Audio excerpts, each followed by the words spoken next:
ثنا آتی کیا؟ تو یہ بچے بولے ثنا، اور کچھ لڑکیوں کے نام لے کے بولے وہ نہیں آتی، یہ آتے.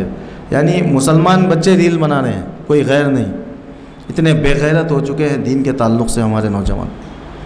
اور میرا، کیونکہ میں ابھی کچھ حضرات آئے ہیں ابھی، تو میرا جو بیک گراؤنڈ ہے، میں ایک ڈینٹل سرجن ہوں. تو میری مزاج یہ نہیں ہے کہ بیماری پہ رو لیتے بیٹھے. میری کوشش یہ ہوتی ہے کہ اس کا علاج کیسے کیا جائے،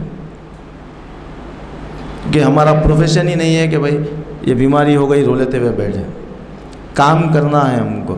اس کا اجر ہم کو صرف اللہ کی ذات سے توقع رکھنا ہے کہ اس کا اجر ہمیں اللہ دے گا.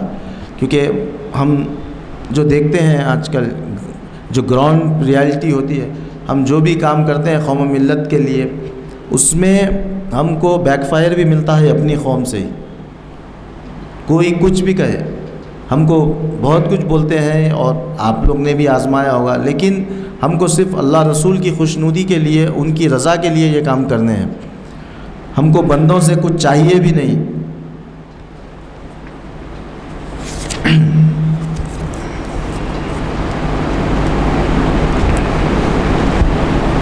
جی، میں پھر اسی بات پر آنا چاہوں گا، تعلیم، جہاں سے میں نے بات شروع کی تھی. آج گرلس ایجوکیشن اتنا عام ہو چکا ہے الحمدللہ کہ لڑکیاں تعلیم میں بہت آگے ہیں آج کے دور میں. لیکن اقبال نے ایک جگہ کہا تھا کہ جس تعلیم سے ہوتی ہو زن نازن، ارباب نظر کہتے ہیں اسے موت. آج کل ہماری لڑکیاں پڑھ رہی ہیں، کالج جا رہی ہے، یونیورسٹیز جا رہی ہیں، اس میں کوئی شک نہیں ہے. لیکن اتنے پھر ارتداد میں بھی بھٹک بھی اتنی لڑکیاں رہی ہیں کہ میں آپ یہاں عرض نہیں کر سکتا. اتنی حالات برے ہیں ہماری قوم کے بچیوں کے. پھر وہی بات، میں یہ نہیں کہتا کہ میں اس کی بیماری پر روتا رہوں، کہ ہم کو انڈیویجول لیول پر کیسے کرنا ہے اس کا سدباب. سب سے پہلی بات صاحب میں آپ کو عرض کروں گا کہ اپنے بچیوں کو کانوینٹ اسکول سے نکال دیں. یہ میرا تجزیہ ہے، کیونکہ میرے خاندان میں خود ہے.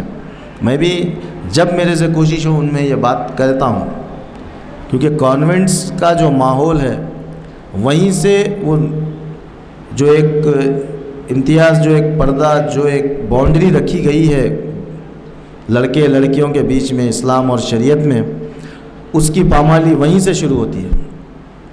اور کانوینٹس، کیونکہ یہاں پر آپ لوگ کے پاس کانوینٹس کا ایک ہب ہے، ایک گڑھ ہے، تو یہاں کا ماحول دیکھ لیجئے آپ بچوں کا، آپ کو معلوم ہوگا.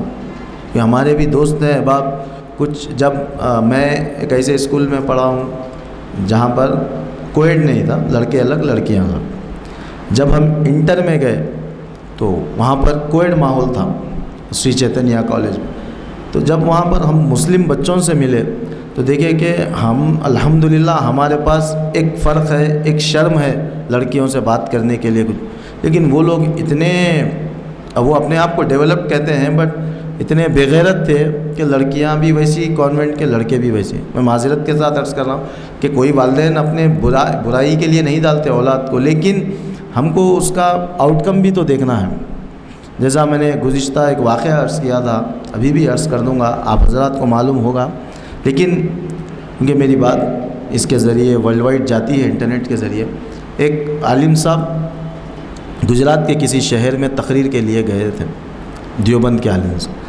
تو ان سے کہا گیا کہ بھائی ایک ہمارے دوست ہیں، ان کے گھر ہر مہینہ ایک محفل ہوتی ہے ذکر کی اور وعظ کی، آپ بھی چلیے وہاں پر تقریر کریے.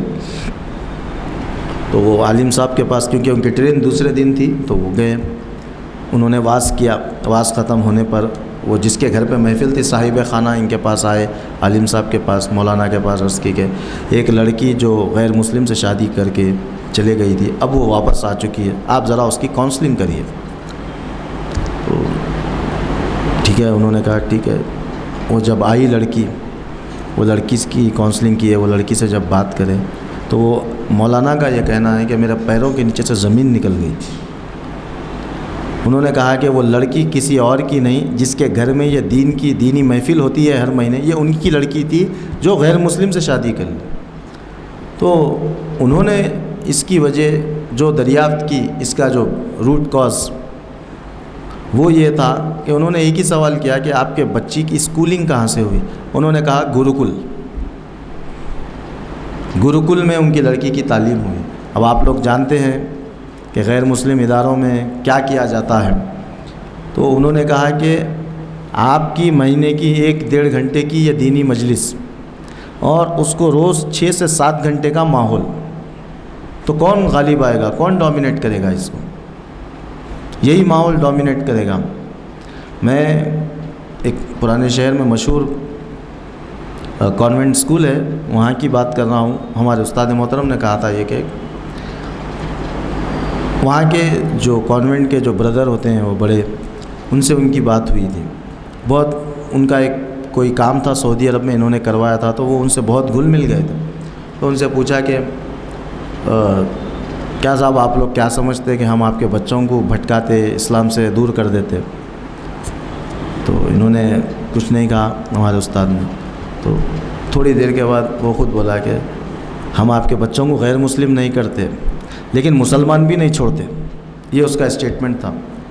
تو پھر میں یہ واقعات سنانے کا مطلب میرا یہ ہے کہ یہ کانوینٹ سکولز کے ذریعے جو ہماری ایک نہیں کئی نسل جو خراب ہو چکے ہیں, اب ہم کو ایکشن لینا ہوگا کہ آگے کی نسل, کیونکہ حالات بد سے بدتر اس سے بدتر ہو رہے ہیں. ہم دیکھ رہے ہیں ہمارے بچپن میں جو حالات تھے, آپ کے بچپن میں جو یہاں بزرگ حضرات ہیں وہ ان کے بچپن کے جو حالات تھے, اب کیسے حالات ہیں.